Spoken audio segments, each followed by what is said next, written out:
Concilio de las Frías. El Concilio Vaticano II ya no llama herejes a los protestantes, por ejemplo, ni a los ortodoxos los llama ya cismáticos. Pero después no se da el paso adelante donde decir, ok, hay que decir la verdad. Y usted como protestante está equivocado. Cuando hubo divisiones históricamente, la culpa no estuvo solo del lado de los protestantes o de los ortodoxos. Al final, decir algo que es cierto está bien. O sea, es decir la verdad. Cristo es la verdad. Y si Cristo es la verdad, Cristo funda la iglesia. Y por tanto, la iglesia católica es la verdadera. Bueno, bienvenidos al Concilio de las Frías, un nuevo capítulo, lugar donde ponemos las cartas en la mesa para llegar a consensos o disensos y sobre temas importantes y que nos interesan a todos. Hoy estamos haciendo una continuación de lo que fue el Concilio Trappist, donde estábamos conociendo un poco las posturas del ecumenismo y el tradicionalismo ligadas a lo que pasó al Concilio Vaticano II y a necesidades de renovación de la iglesia, unidad de los cristianos. Entonces, hoy nos acompañan de nuevo Carlos Alonso, filólogo, y no los voy a presentar mucho porque ya nos presentamos la vez pasada, y Andrei, politólogo. Y estamos acá, Gil y Marco, y buscamos ver a dónde nos lleva esta discusión. Quedaron muchos temas ahí sueltos. Necesitamos atar cabos y hoy tenemos un programa así comprimido. Queremos como llegar al grano de esta situación de unidad de los cristianos y de necesidad de búsqueda de la verdad. Entonces, bueno, vamos a comenzar. Vamos a abordar una de las preguntas más importantes que nos quedaron de la vez pasada. Y antes de eso, recordarles que todos acá conectados se convierten en delegados oficiales internacionales del concilio. Así que, evidentemente, queremos saber también las opiniones de todos ustedes. Vamos a escuchar la opinión de dos personas que están inmersas en el tema, pero también queremos escuchar, a partir de lo que ustedes escuchen acá, la opinión a las conclusiones que ustedes lleguen. Si ustedes están de acuerdo con una postura, con otra, o quieren presentar una postura nueva, qué sé yo. Entonces, también ustedes en este momento se convierten en participantes y en miembros delegados directos de este concilio, el Concilio de las Frías. Y espero estar brindando ya también con nosotros. Vamos a brindemos para... Iniciamos este concilio brindando. Salud. Salud. Ok. Bueno, la vez pasada hablamos un poco de temas de cambios litúrgicos y concilios pasados donde han habido cambios en la liturgia, en otros ritos.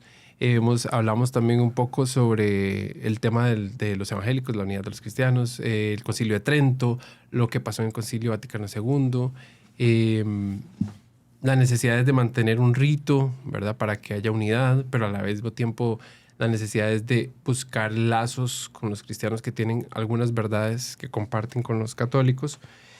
Y me gustaría comenzar haciendo una pregunta un poco práctica a Carlos Alonso. Quería preguntarle, ¿qué pasa? O sea, sabemos que estamos buscando la unidad de los cristianos, pero ¿qué pasa si hay una persona evangélica protestante que pide ayuda para hacerse católico? Hay que ayudarle. Claro que sí. Es decir, porque digamos, una actitud ecuménica se opondría al ecumenismo, es decir, se opondría al proselitismo.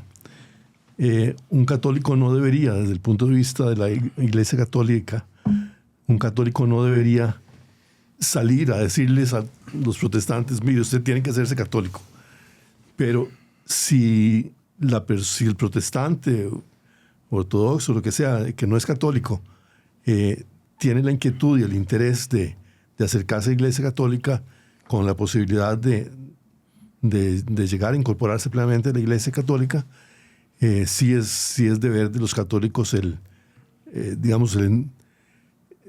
suponer que es una acción del Espíritu Santo que está ocurriendo en él y que hay que dar una respuesta en obediencia al Espíritu Santo precisamente para que pueda entender mejor qué es el catolicismo. Si no hay una solicitud expresa o manifiesta y uno ve alguien ve que está coqueteando con la postura del catolicismo, ¿también debería ser así? ¿O hay que esperar a que la persona muestre de manera explícita que que tienes interés. Bueno, no creo que haya así como un reglamento de cuántas veces tiene que haberle dicho para que... Para ya abordar Porque el asunto. por supuesto que el católico, creo yo, siempre tiene que estar, bueno, como nos lo dice la primera carta de Pedro a todos los cristianos, tenemos que estar siempre dispuestos a dar razón de nuestra fe. En ese sentido, el católico tiene que, y la Iglesia católica como tal, pues tiene que constantemente estar exponiendo lo que ella es y transmitiendo públicamente su enseñanza sobre los temas que sea, y ahí, digamos, dejar que Dios actúe. En la medida en que eso cause sí, esa inquietud, ese interés en otras personas, pues se puede ya responder a eso, pero no sabría decir así como la regla es así. El manual. Exacto, sí. André, una pregunta. Mencionabas que el cristiano es el católico, ¿verdad? O sea, para vos, los que son cristianos porque son católicos, ¿verdad? Eso es me acuerdo que lo decías en el otro concilio. Pero una persona evangélica entonces no vive ninguna verdad cristiana, no conoce a Cristo en absoluto. ¿O cómo podríamos entender eso entonces? ¿O cómo se plantearía? Porque recuerdo que en el concilio pasado Carlos Alonso mencionó que no había, fuera de la iglesia no hay como un vacío eclesial. Entonces, ¿qué se concibe que existe fuera de la iglesia? Tomando en cuenta, obviamente, a los cristianos no católicos o los que son evangélicos protestantes. Bueno, me recuerdo que en la conversación específicamente lo que yo hacía apelación es que hay mucha confusión en los conceptos, porque ahorita estamos hablando de que mucho de lo que se dice que no se puede ser hombre, no se puede ser mujer. Entonces, ¿qué pasa con el pensamiento tradicionalista? Normalmente lo que buscamos es tener mucha más precisión a la hora de decir las cosas. Entonces, para nosotros, un protestante, un evangélico o alguna otra denominación ¿Ortodoxo? Si está en cisma, digamos, y pues son creyentes, pero precisamente si nos pasamos desde de nuevo la perspectiva tradicionalista es que quien es católico es cristiano, porque entendemos que la Iglesia Católica es la que conserva la verdad y la que ha sido Iglesia de Cristo. Entonces usted no se puede decir cristiano sin obedecer a Cristo, y usted obedece a Cristo estando en la Iglesia que Él funda. Entonces, por esa razón es que desde el pensamiento tradicionalista entendemos o decimos, no es que los separamos y los odiamos y los señalamos, es nada más que no les decimos cristianos, les decimos protestantes, pero no por ello no es que crean en Cristo, no por ellos están lejos de Cristo. De hecho, no recuerdo precisamente el versículo específico de la Biblia, pero decía, le habían dicho a Jesús, hay alguien que anda hablando de tu nombre, pero no lo conoce. Entonces, sabemos que el Espíritu Santo va a donde quiere y a quien quiere. Puede estar el Espíritu Santo en una congregación protestante, pero no por eso vamos a decir que son cristianos, porque ellos rechazan la Iglesia de Cristo. Entonces, por eso es que decimos eso. O sea, por eso trato de explicarme en el sentido de conceptual de la palabra, más a la hora de la ejecución o el comportamiento de hablar es otra cosa. Podría ser que las personas protestantes y evangélicas tienen gracias eficaces de salvación. Quien juzga es Cristo, Dios. O sea, al final un católico no puede llegar a decir, estás en el infierno porque no estás en la Iglesia Católica. Eso le corresponde a Dios. Pero sí llegamos a decir que así como creemos que siguiendo a María encontramos un camino más recto y más confiable a Cristo, que al final Cristo es quien salva, no es María, digamos, en el aspecto cristiano, igual decimos que quien creyente tiene una noción, no tiene la verdad por X razón, pero sí puede llegar a la salvación. Ok, listo. Entonces, me gustaría de una vez abordar de inmediato ese punto. ¿Cómo se explica que fuera de la iglesia no hay salvación, entonces? Porque quien encuentra la salvación la encuentra en Cristo, y Cristo funda la iglesia. Y para usted encontrar a Cristo, tienes que estar en obediencia con Cristo y estando en la iglesia. Ahora, ¿se puede o no salvar a una persona que nunca ha conocido de Dios o nunca se le ha logrado predicar? Por eso es que quien juzga es Dios. Y por eso luego decimos, bueno, es que quien es buen protestante y rechaza la Iglesia Católica se va a condenar. Eso le corresponde a Dios, no a nosotros. Lo que sí le invitamos es, forme parte de la Iglesia de Cristo, porque entendemos que la verdadera dirección de la salvación está en la Iglesia y los dogmas y lo que se ha enseñado en la Iglesia. Claro, o sea, entonces, digamos, si hay un margen que no podemos conocer, ¿verdad? O sea, en el que podríamos, y que además tenemos una incertidumbre porque solo Dios sabe y juzga, pero que podríamos entonces decir, ok, este margen es lo que están aprovechando el movimiento ecuménico para abordar desde una perspectiva de acogida a los cristianos que no son católicos, a pesar de que no los estén, digamos, haciendo proselitismo para que se vuelvan católicos en ese momento. Ya te entendí. Ya. No, incluso la crítica del tradicionalismo al ecumenismo es que hay en su gran mayoría, o al menos esa es la perspectiva que tenemos, y por eso le dije a don Carlos que he estado estudiando antes del último concilio al de hoy. Me di la tarea de hablar y ver otros temas y cambiar mi perspectiva a ver si podía entender. En sí lo que se critica no es tanto que se comunique, se llegue, sino que hay como un paso que no se logra dar, donde usted dice, sí, tenemos un acuerdo, tenemos esto mucho en común y muy de la mano y muy abrazados, pero después no se da el paso adelante donde decir, ok, hay que decir la verdad.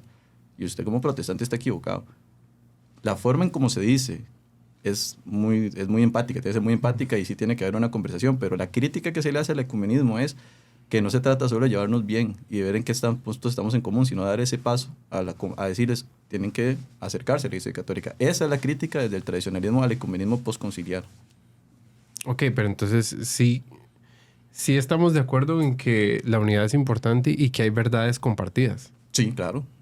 Okay. Claro. ¿Qué opinión tenés? Sí, yo tal vez volvería a la frase esa que citaste antes, Marco, que es una frase del decreto del concilio sobre el ecumenismo, el decreto Unitatis Redintegratio, que dice que fuera de los límites de la Iglesia Católica institucional no hay un vacío eclesial, sino que hay realidades o elementos que, aunque no son la Iglesia en el sentido pleno de la palabra, son Iglesia en algún sentido, parcial al menos.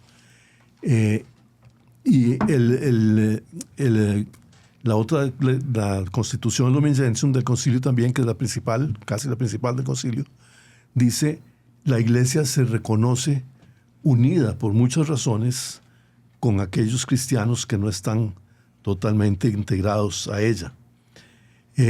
Entonces, es decir, es muy interesante porque de lo que se decía, hay muchos puntos de coincidencia en los puntos, digamos, como fundamentales.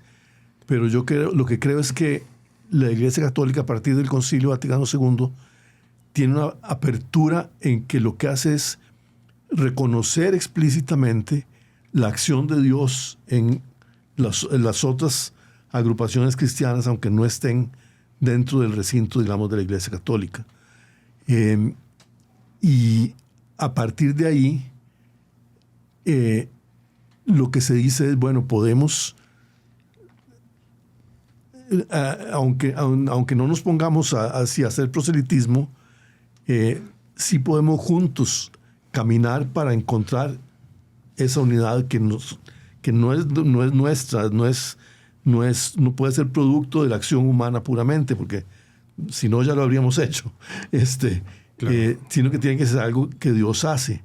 Pero esa unidad católica, dice el concilio, los cristianos que están fuera de la Iglesia Católica tienen tienen una comunión verdadera, aunque incompleta, con la Iglesia de Cristo. Está también el concepto de que la Iglesia subsiste en la Iglesia Católica y todo eso, pero eso se mencionó la vez pasada, tal vez podemos hablarlo después. Pero el punto es que, dice el concilio, esos cristianos que están fuera del recinto institucional, digamos, de la Iglesia Católica, no están como en un limbo, ahí como perdidos en el espacio, no están, sino que están, dice, ordenados hacia la Iglesia Católica. O sea, están como, yo me figuro como un gráfico de estos con vectores y flechas, ¿verdad? Como que la Iglesia Católica, la Iglesia de Cristo, es como una especie, hay como unos círculos concéntricos, y el círculo de más adentro es el que tiene, sí, el núcleo, pero el que tiene además la plenitud de la realidad de lo que es la Iglesia de Cristo. Pero que los otros, en otros niveles, están como encaminados, como siendo, digámoslo así, dirigidos tendiendo exactamente hacia ese centro, hacia ese núcleo. Dentro del movimiento ecuménico, para referirme, sí. Movimiento, proyecto no. Sí, no, digamos, el mismo concilio habla de movimiento. Okay. Sí. Dentro del movimiento ecuménico, ¿hay alguna planteamiento, líneas de acción o algo en ese sentido, digamos, que en el que se proponga o se plantea de alguna manera evangelizar o exponer o proponer todo lo que la Iglesia Católica es a otras denominaciones, o siempre se mantienen como al margen una con otra? Bueno, no sé si capto exactamente. En cuanto a exponer, no de manera proselitista, sí, sino sí. para igual tratar de atraer gente de alguna manera. Digamos, ni siquiera tanto para atraer gente, sino simplemente para hacer explícita la enseñanza de Cristo y de la Iglesia, ¿verdad? Entonces, sí hay, el mismo concilio da una serie de directrices o criterios de que por ejemplo, comparando con cómo se explicaba, digamos, públicamente la doctrina católica todavía en la primera mitad del siglo XX, que a veces era demasiado entre defensiva y agresiva, como demasiado, más bien, digamos, como polémica o no sé, sí, agresiva.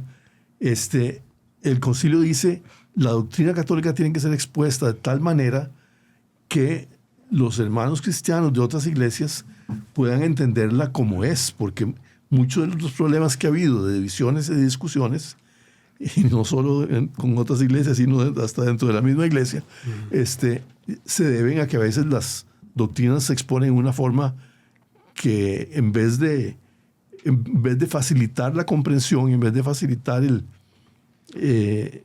que se entienda la esencia de lo que se está diciendo, causa, como dicen, causa roncha, ¿verdad? Causa una reacción negativa. Es como el caso que hablábamos la vez pasada de la declaración del 1999 sobre la justificación, que fue a lo que se llegó, a una manera de exponer la doctrina, digamos, paulina de la justificación, de una manera que fuera aceptable para unos y otros, sin, digamos, desde el punto de vista católico no se estaba como negociando ningún punto. Ni negociando, ni reduciendo, ni adulterando la verdad, sino que simplemente estamos exponiendo de una manera que los otros puedan entenderla e incluso aceptarla. Y eso va como, por decirlo así, va como avanzando un metro, otro metro en ese camino hacia la unidad, ¿verdad? André, ¿qué piensas, digamos, de esto que se menciona de la Constitución Apostólica Unitatis Redintegratio, o que salió del Concilio Vaticano II, específicamente, así como muy puntualmente, sobre estos acuerdos de buscar exponer? Yo sé que vos estás mencionando como que no sea el paso de adicional. Y te planteo el diálogo que tenía, como por ejemplo Pablo cuando llegó a Grecia, ¿verdad? Predicando el Dios desconocido. O San Francisco cuando fue a predicar al mundo musulmán en las cruzadas. San Francisco, de hecho, fue bastante directo. Pero, ¿cómo plantearías vos, digamos, entonces, ese último paso que se necesita sin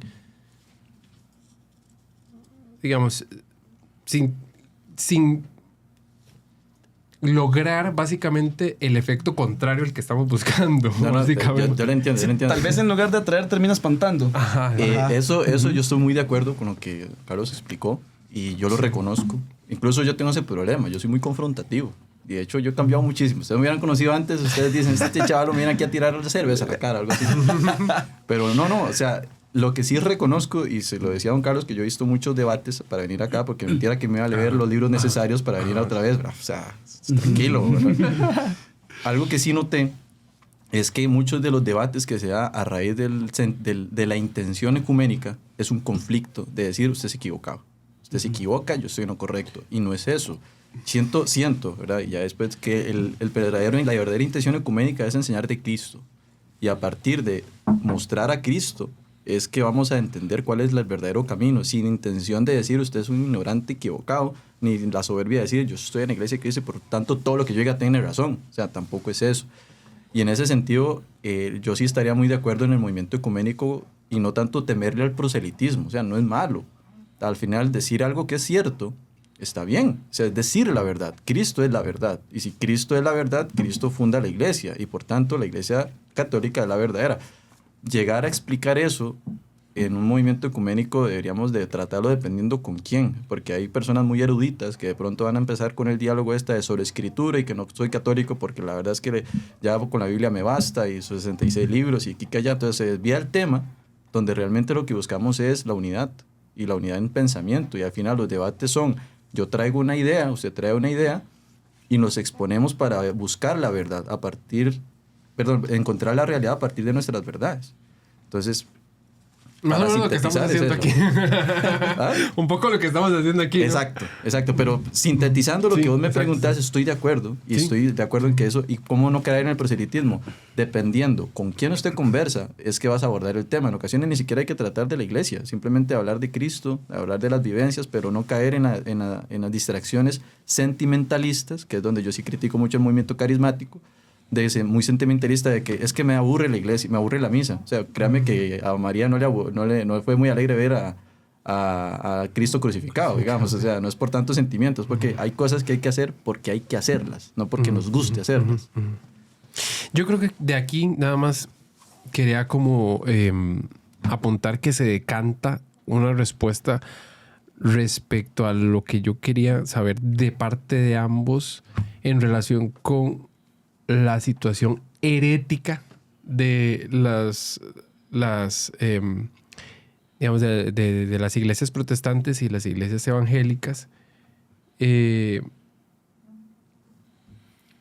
o sea, me gustaría conocer eso, como su opinión al respecto, porque eso fue un tema también que dejamos un poco suelto la vez pasada sobre el tema del Código de Derecho Canónico y que es un hereje y así, y sobre la responsabilidad actual de las personas creyentes en Cristo y el trato y la búsqueda de verdad de unidad, que ahora es más importante que tal vez los puntos de división. No sé, me gustaría saber qué piensa Alonso.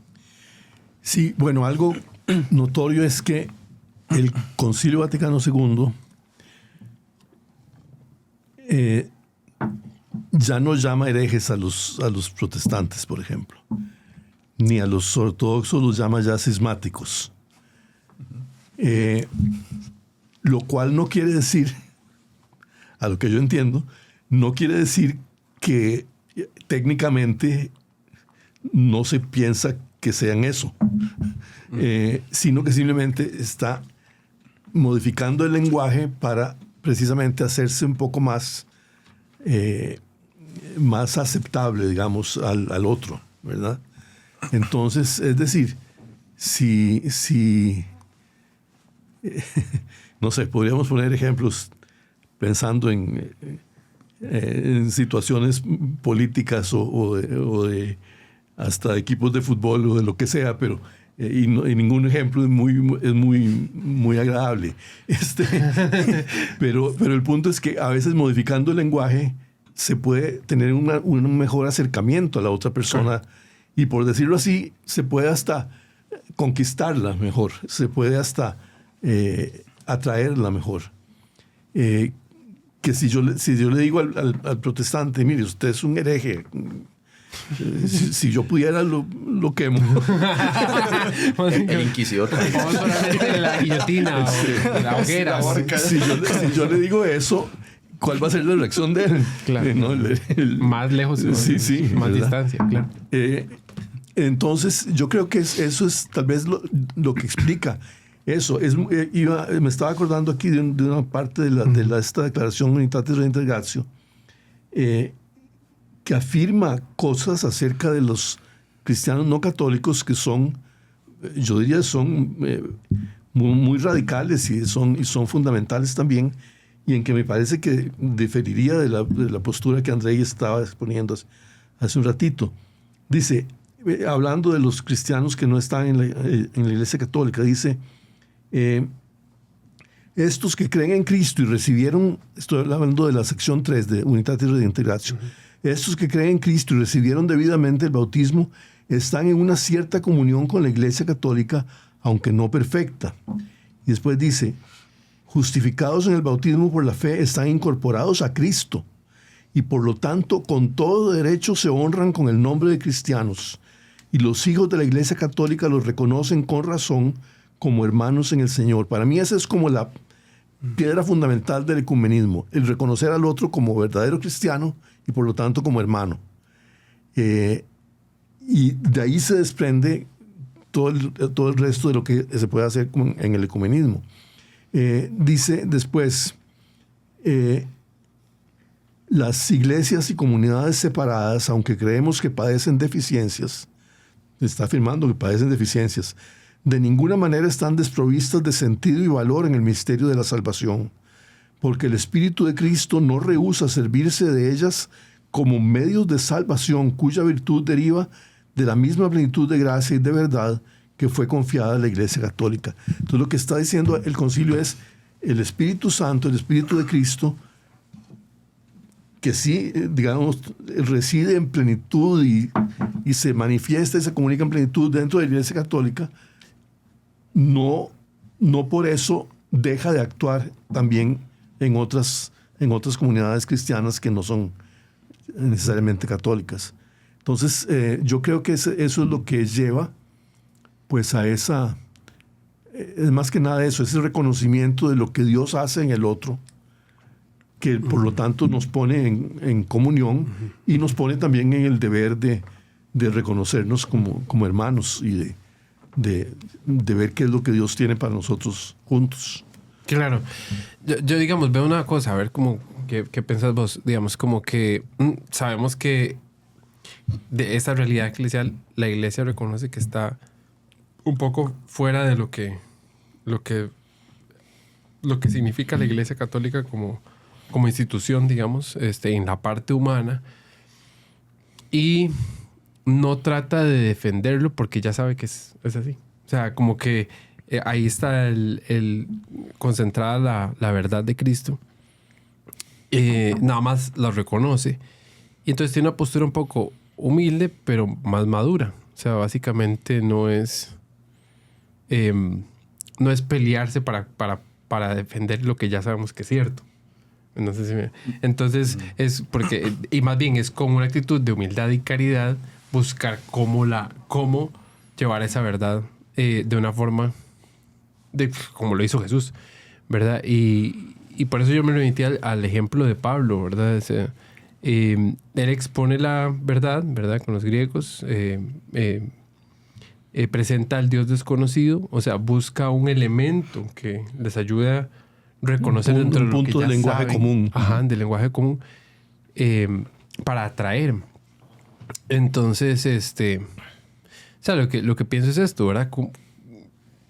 Si esto sucedió en ese tiempo y la Iglesia reconoce que hay, aunque es un documento del concilio, y yo sé que el concilio es como un punto ahí de quiebre desde el punto de vista tradicionalista, si hay algunos elementos que más bien refuerzan el hecho de que la Iglesia Católica conserva esa autoridad.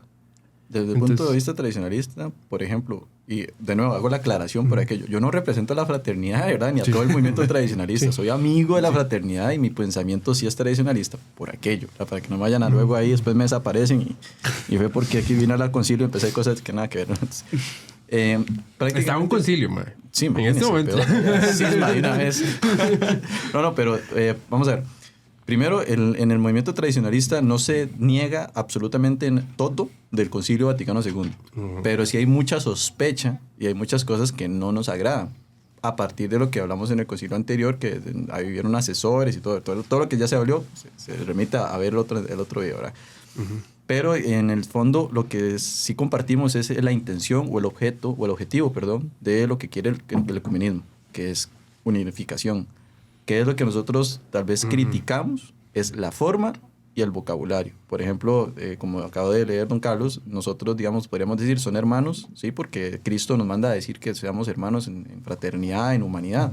Pero ya específicamente les diríamos el prójimo, porque hermano es hermano en Cristo, y estando en Cristo, de nuevo, volvemos a caer al concepto que nosotros defendemos. Es cristiano el que obedece a Cristo y que está en la iglesia. No por eso les rechazamos la intención de querer unir. Y el mismo asunto, digamos, que la iglesia reconoce el sacramento del bautismo, si se hace con la fórmula correcta y bajo la forma correcta, no hace que esos cristianos también sean hermanos, o esas personas bautizadas de esta forma sean hermanos cristianos. Es que, digamos, son hermanos, si lo vemos desde ese vocabulario, que no lo comparte, digamos, sería el prójimo, pero, digamos, sí serían salvos, porque están dentro de la fórmula correcta que Jesús estipuló. Ahora, y es como lo que ha venido diciendo don Carlos, están parcialmente en la verdad, o sea, están haciendo algo que sí y después algo que no, porque lo que buscaríamos es saber el diálogo de cómo llegarle a una persona y decirle, ¿por qué cree usted que la Biblia es la Biblia? Digamos, y alguien que esté en la misma situación, de hecho la vez pasada planteamos ese ejemplo de alguien que esté, qué sé yo, en América, en el año 1000, donde no ha llegado el cristianismo, digamos, ahí queda como en Dios juzgar, pero no sería como más o menos lo mismo de alguien que se haya bautizado bajo la forma correcta, la fórmula y demás, y que no se le haya comunicado la verdad plenamente, que digamos, no haya recibido el resto de sacramentos, no haya dado formación. Sí, exacto. Lo que recibió fue el bautismo bajo la forma y fórmula correcta que la Iglesia Católica reconoce, pero no ha terminado de recibir la verdad completa, no porque no haya querido, porque se haya negado, sino porque simplemente no le ha llegado.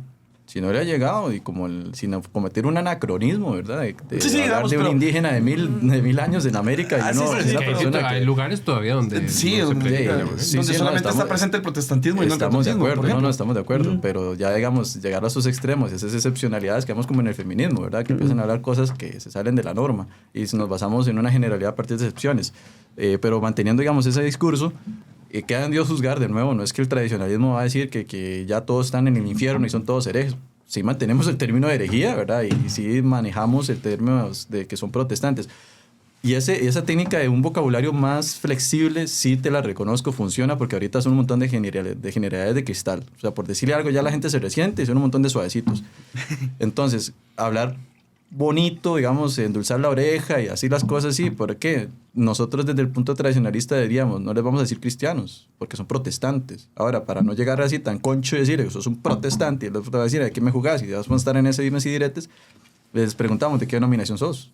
Entonces, ¿cómo se reconoce usted? A partir de ahí, entonces empezamos un diálogo respetando mi creencia y tolerando su existencia, que son dos palabras diferentes. En términos de idea, no de humanos, ¿verdad? No de persona. Pero por ahí iría, digamos, la sincronía o la sintonía de que queremos lo mismo, pero lo ejecutan diferente. Claro. Bueno, primero quisiera aclarar un par de cosas. Una es que un protestante no se va a ofender de que le digan protestante, porque el verdadero protestante. El término protestante lo inventaron los protestantes. Por eso te digo, el luterano, digamos. Y los evangélicos creo que tampoco. Sí.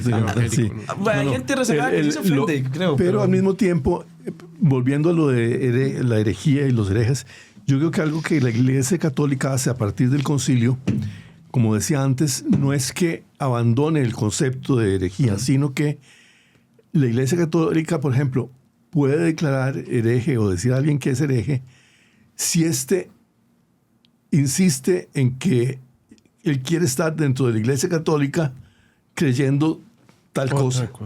Creyendo otra cosa que es diferente de lo que la Iglesia dice. Pero si está fuera de la Iglesia como que, digamos... Está de más decir hereje, ¿no? Se abstiene, podría decirse que está de más. Sí. Pero yo diría que lo que diría es que se abstiene por caridad. Se abstiene de eso porque usted, inclusive en la parte anterior de lo que leí antes, dice la declaración del concilio que los que nacieron dentro de las iglesias, en este caso protestantes, no tienen la culpa de la división, por ejemplo. Ellos no son culpables de la división. Por otra parte, también el concilio reconoce que cuando hubo divisiones históricamente, la culpa no estuvo solo del lado de los protestantes o de los ortodoxos, que hubo también culpa de parte del lado católico. Esa es una cosa muy importante de reconocer. Sí, escándalos. Por la cual nos lleva a pedir perdón y a decir, bueno, la verdad es que tanto ustedes como nosotros en algún momento fallamos y en algunas cosas fallamos. Por eso es que el concilio urge o insta a la continua renovación de la Iglesia, que es la renovación entendida siempre como una búsqueda de conversión y de de encuentro con Cristo y con la verdad plena de Cristo. De hecho, don Carlos, un pensamiento tradicionalista que va muy en sintonía con lo que usted está diciendo es que nosotros decimos se combate a la herejía practicando la verdadera fe. O sea, usted no es estar señalándole a todo el mundo que usted comete la iconoplastía, usted cometió esto y los otros. Eso que está haciendo es ostentación por la iglesia, ¿no? Se defiende mejor cuando usted practica su fe, cuando usted demuestra. Por medio del testimonio. Exacto. Claro. Sí. Y también que pues sí, quería nada más insistir en eso, que si alguien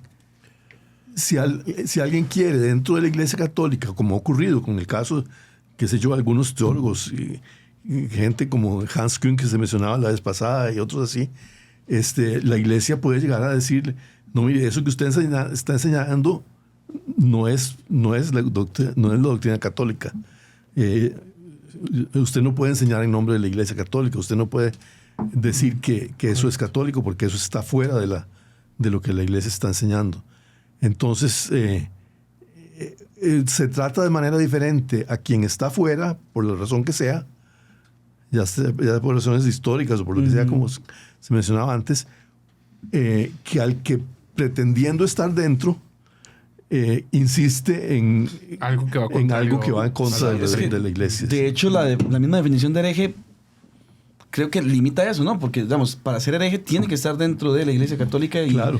Y permanecer en un error e insistir en ese error permaneciendo dentro de la iglesia. Por eso, por ejemplo, en la Edad Media, los judíos no pueden ser declarados herejes. No.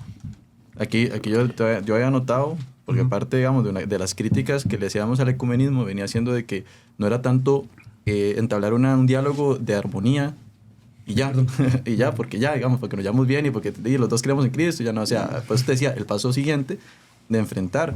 Entonces, lo que basamos el tradicionalismo, siempre buscamos el catecismo San Pío X, no nos basamos tanto en el catecismo postconciliar, pero me imagino que no va a haber tanta diferencia, al final son puros detalles ahí muy minuciosos. Pero establece que la herejía es un error culpable de entendimiento por el que se niega con pertinencia alguna verdad de fe. Con pertinacia. Pero estando... dentro. Sí, exacto. El catecismo es algo para el católico. Es que justamente... Sí. Por eso te decía. Exacto. Pertinencia. Sí. Bueno, pertinacia, pero aquí yo le puse pertinencia, pero o sea, a eso me refiero. Traduciéndolo al tico, que sigan a huevonada. ¿Ya? Sí, que sigan a huevonada, para no ser tan técnicos. Es que echémosle un poquito de salsa lisano, está concilio, a ver qué va. Hay una cosa que yo veo que es como que desde el ecumenismo se reconoce que o sea, básicamente se rinde la voluntad de la unidad a la obra de la acción del Espíritu Santo, porque igualmente desde que se predicaba el Evangelio en los primeros siglos, pues no todos se convertían. O sea, entonces eso se creía que era, como decía Carlos, como una acción del Espíritu Santo en las personas. Entonces como que se sembraba la semilla y se dejaba ahí. De hecho, Cristo dijo, predicad a las naciones, no mandó a decir, hagan a todos católicos. O no hagan a todos cristianos, no, prediquen el evangelio. Y ahí en esa frase usted dirá, bueno, y yo lo puedo predicar en San José. 3, 4 personas me van a hacer caso, pero ahí la mayoría de gente ni me va a perder pelota. Y no por eso están mal, no por eso están haciendo el diablo y ya por eso van a hacer algo. O sea, cada quien tiene su realidad. En esa perspectiva, la sintonía del movimiento carismático postconciliar y el pensamiento tradicionalista puede llegar a un acuerdo. Que de hecho, incluso me gustó mucho la frase que hizo don Carlos. Incluso deberíamos aplicar el ecumenismo con la celebración de las misas. O sea, porque a nosotros prácticamente nos cierran malas puertas por querer practicar la misa extraordinaria tridentina que a un grupo de protestantes. O sea, de verdad, no hay como ese diálogo, no hay como esa intención de si ustedes quieren celebrar esa misa, ok, pero llegan un grupo de, qué sé yo, adventistas o evangélicos y les abren mala... Sentimos, ¿verdad? Por ahí. Sentimos que les abren mala puerta a ellos que a nosotros mismos. Digamos, yo diría que para ir cerrando este concilio, porque ya lo siento bastante más cohesionado el tema. Al rato y nunca estuvo separado, nada más era que no nos entendimos. Es correcto, eso es lo que me parece a mí que es el fondo del asunto. Y el propósito también de este concilio. Creo que la conclusión a la que podemos llegar, y o sea, la vamos sacando entre todos y entre ustedes que están escuchando y viendo, es que básicamente tenemos una misma fe, un mismo bautismo, un mismo Señor, una misma búsqueda de la verdad. Tenemos, sí, algunas perspectivas diferentes, pero básicamente queremos eso, predicar el Evangelio, predicar la verdad, que se respete las verdades de fe y tratar de llegar de la mejor manera a la mayor cantidad de personas en la mejor manera posible, ¿no? No ser tan arrogante de decir que porque ya estoy en la iglesia católica yo tengo la verdad y usted es un ignorante. O sea, esa característica ahora sí lo invito a muchos, incluso lo veo mucho en los debates. No se trata de debatir por demostrar que usted está equivocado. Nos debatimos para encontrar juntos la verdad y en ocasiones hay que ser humilde y decir, mira, me equivoqué. Yo aquí he reconocido muchas formas de pensar que yo estoy muy en sintonía con don Carlos y no me da vergüenza decir, mira, yo pensé mal, porque no está mal de ser humilde. Igual pasa con los evangélicos, ellos manejan mucho la Biblia y en ocasiones uno puede que trate de enseñarles con la herramienta que ellos más manejan y al final uno queda como el ignorante. Termina bailado. Sí, como dicen, termina bailado, pero incluso puede ser por poca preparación propia. Sin dejar de reconocer que sí hay algunos puntos difíciles de resolver. Sí, o de conciliar. De conciliar. Justamente de conciliar. Pero creo que aquí podemos conciliar en el hecho de que sí, que estamos básicamente buscando la verdad. Tenemos... porque una de las cosas era como cómo predicar el evangelio cuando internamente también en la iglesia hay tanta división. Era una pregunta que me quedaba rondando. La respuesta que yo le diría es, únanse primero en familia. Y unidas las familias se unirán a la iglesia. Y dialogando, ¿no? Básicamente. Sí. No, y en ese sentido hay mucho trabajo que hacer dentro de la iglesia. Porque pues también hay corrientes que empujan para acá y para allá, ¿verdad? Y todo eso. Yo quería por eso mencionar, no me acuerdo ahora si lo mencionamos en el episodio anterior, un documento, una declaración que emitió la Congregación para la Doctrina de la Fe en el año 2000, bajo la dirección en aquel tiempo del cardenal Ratzinger, que se llama Dominus Jesus. Es un documento que se llama Dominus Jesus, el Señor Jesús. Ese documento lo que hace es hacerse eco de una serie de tendencias e interpretaciones que han surgido en la iglesia después del concilio sobre cosas que el concilio dijo en temas como este del ecumenismo, en temas como lo de si es necesario o no es necesario anunciar a Cristo y hacer misiones de la iglesia, en temas como si las religiones no cristianas sirven de algo o no sirven de nada. Y entonces este documento, que es buenísimo a mi modo de ver, lo que hace es recoger esas cosas y prácticamente dar una respuesta y decir, no, tal cosa no es aceptable dentro de la Iglesia Católica, esta otra tampoco, esta otra solo si se entiende así, pero no si se entiende asá. Y entonces hay una serie de aclaraciones, incluso sobre algunos de los temas, de los puntos que hemos comentado aquí, que ese documento yo creo que es muy esclarecedor y muy útil para llegar a entender cuál es la verdadera posición de la Iglesia Católica en todos estos temas. Sí. La verdadera interpretación, diría yo. Sí, sobre todo en lo referente a lo que esta declaración llama la unicidad y la singularidad de Cristo para la salvación y el papel de la iglesia en el plan de salvación. Es decir, que la iglesia no es simplemente como un accesorio ahí, sino que realmente tiene un papel central en el plan de salvación, sin que eso quite la posibilidad de que Dios actúe también, como decíamos al principio, fuera de los límites visibles de la iglesia, ¿verdad? Sí, bueno. ¿Qué quiere decir?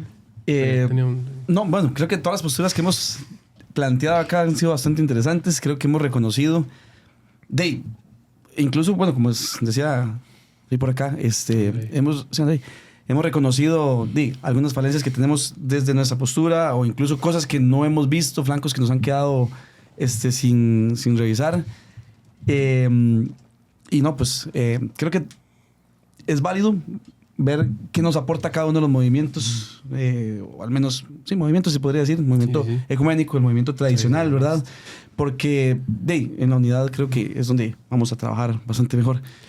Sí, yo sí quisiera decir como que en el fondo, creo que este viaje que hicimos alrededor de la historia y de posturas y conceptos y acuerdos de los concilios, nos permite ahorita que ustedes también puedan aportar a esta discusión de que básicamente tenemos varias perspectivas, pero en el fondo estamos queriendo buscar esta búsqueda, o sea, el objetivo es común. Tenemos esta búsqueda de la verdad consciente y constante y necesitamos eso, que seguir alimentando y tener como la claridad de lo que conocemos como verdadero. Esta última es una constitución. Una declaración de la Congregación para la Enseñanza de Fe. Ah, ok, es muy reciente, mucho más. Tiene solo 24 años. Ok. Sí, nada más.